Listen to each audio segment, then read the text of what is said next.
Som, você me ouve e agora você me vê. E aí, pessoa, tudo bem contigo? Rice por aqui pra gente resolver juntos uma questão da FACISB. Quer tentar mais uma vez? Então pausa o vídeo agora, porque eu vou resolver com você. Em 3, 2, 1. Vem!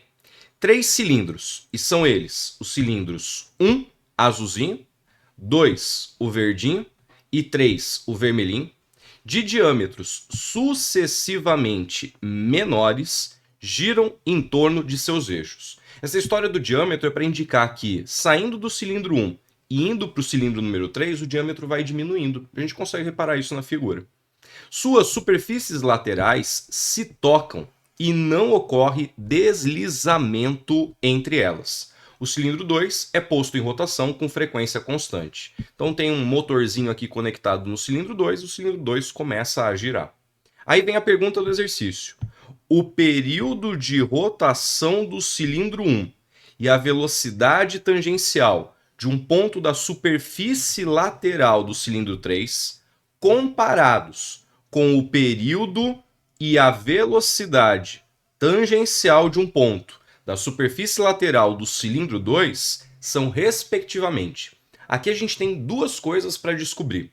Primeiro, qual é a relação entre o período de rotação do cilindro 1 e o período de rotação do cilindro 2? É a primeira pergunta. Segunda pergunta, qual é a relação entre a velocidade de um ponto na casca do cilindro 3 e a velocidade ali tangencial, ou também chamada de velocidade linear, de um ponto na casca no cilindro número 2? São esses dois comparativos que precisam ser feitos para a gente chegar na alternativa correta. Bora lá! Se a gente imaginar aqui uma pessoa olhando esse sistema de frente e removendo esse braço aqui, a gente vai enxergar alguma coisa desse jeito. Então aí os três cilindros, 1, 2 e 3. O cilindro 1 é o que tem o maior diâmetro, maior raio, e o cilindro 3 o menor diâmetro, consequentemente o menor raio. Beleza? Vamos dar nome para esses raios? Não vou ser muito criativo aqui não, tá? O raio do cilindro 1 eu vou chamar de R1, o raio do cilindro 2 eu vou chamar de R2, e esse raio pequenininho aqui, do cilindro 3, eu vou chamar de R3. Beleza? Os três cilindros e os raios de cada um deles. O exercício já tinha dito isso, mas a gente também consegue perceber pela figura. Os cilindros vão girar por conta do contato entre eles. As superfícies laterais dos cilindros estão se tocando. Então, quando esse cilindro número 2 começar a girar, vamos imaginar que ele está girando no sentido horário, ele vai colocar os outros dois para girar também. E a gente até consegue determinar o sentido de giro dos outros dois cilindros, né? Quando esse cilindro aqui girar no sentido horário, ele vai fazer o cilindro 3 girar no sentido anti-horário. E olhando aqui para o cilindro 1, quando o 2 gira no sentido horário, o cilindro 1 vai girar no sentido anti-horário. Então a gente tem aqui os sentidos de giro, e aqui a fonte são as vozes da minha cabeça, tá? Só estou marcando para você poder entender o que está rolando. O cilindro 2 está girando e por conta do contato, os outros dois cilindros vão girar. Nesse exercício aqui, a gente tem, então, transmissão de movimento circular por contato. Se por um acaso você não lembra muito aí das coisas dessa aula, eu deixei na descrição do vídeo duas mini aulas para que você pudesse dar uma olhada ali e resgatar conceitos importantes para a resolução desse exercício e de outros que vão cruzar o seu caminho, beleza? Então, transmissão de movimento por contato. Lembra que a primeira parte da pergunta era para comparar o período do cilindro 1 com o período do cilindro 2? Então a gente vai focar aqui primeiro nesses dois cilindros. A gente vai fazer uma análise primeiro aqui dos cilindros 1 e 2.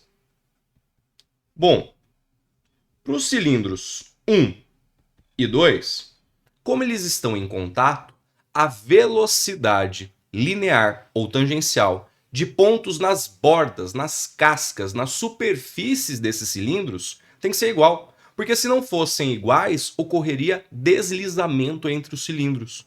Então, para um ponto aqui na casca do cilindro 1 e um ponto na casca do cilindro 2, as velocidades lineares são iguais. E aqui a gente começa escrevendo justamente isso. A velocidade ali na casca do cilindro 1 tem que ser igual à velocidade na casca na superfície do cilindro 2. Só que a gente pode cavar um pouquinho. Sabe por quê? Lembra que no movimento circular a velocidade linear é o produto da angular pelo raio? Vi a bundinha do Rice, não viu coisa nenhuma? A gente vai fazer uma troca aqui e escrever V1 como sendo ômega 1 vezes R1. E do outro lado, ômega 2 vezes R2. Tem mais uma substituição que a gente pode fazer. Velocidade angular é dada por 2π dividido pelo período. Olha o período aparecendo para a gente fazer a comparação. Onde tinha ômega 1, eu vou trocar por 2π sobre o período de rotação do cilindro 1, vezes R1.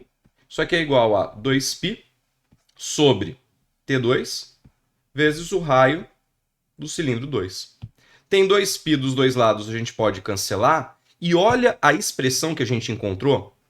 R1 sobre T1 é igual a R2 sobre T2.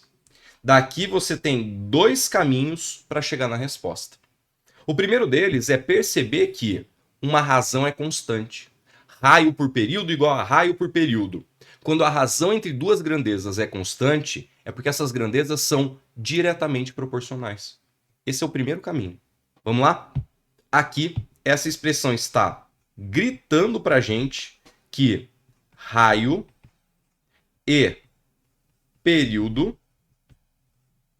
são grandezas diretamente proporcionais. Em outras palavras, quanto maior o raio, maior será o período.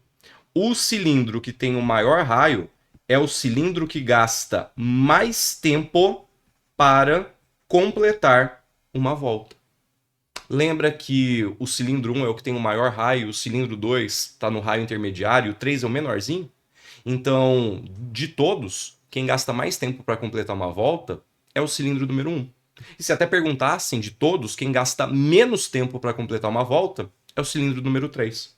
Então aqui, ó, como o raio do cilindro 1 é maior que o raio do cilindro 2, e raio e período são grandezas diretamente proporcionais, o período do cilindro 1 é maior que o período do cilindro 2. A nossa alternativa correta tem que começar com maior.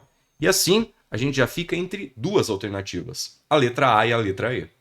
Só que eu falei para você que existia um outro caminho de chegar nessa conclusão. Vai que você bateu o olho nisso daqui e não percebeu que raio e período são grandezas diretamente proporcionais. Sabe o que você podia fazer? A gente podia vir aqui e continuar da seguinte forma. Eu vou multiplicar em cruz e escrever que R2 vezes T1 é igual a R1 vezes T2. E vou isolar o T1, tá? O T1 ele vai ser igual a R1 vezes T2 e o R2 eu vou passar para o outro lado dividindo. Nossa expressão ficou desse jeito. Embora os exercícios possam não dar valores, a gente consegue se virar a partir dessa expressão matemática que está aqui. Sabe por quê? Lembra que o raio 1 é maior que o raio 2? Então esse cara no numerador é maior que o cara no denominador. Essa fração aqui vai dar um número maior do que 1. Então olha para a fórmula como ela ficou. O período do cilindro 1 é um número maior que 1 que multiplica o período do cilindro 2. Se o período do cilindro 1 é um número maior que 1 vezes o período do cilindro 2, é porque esse cara é maior do que esse. O período do cilindro 1 é maior que o período do cilindro 2. E dessa forma, a gente também conseguia chegar na mesma conclusão. Beleza?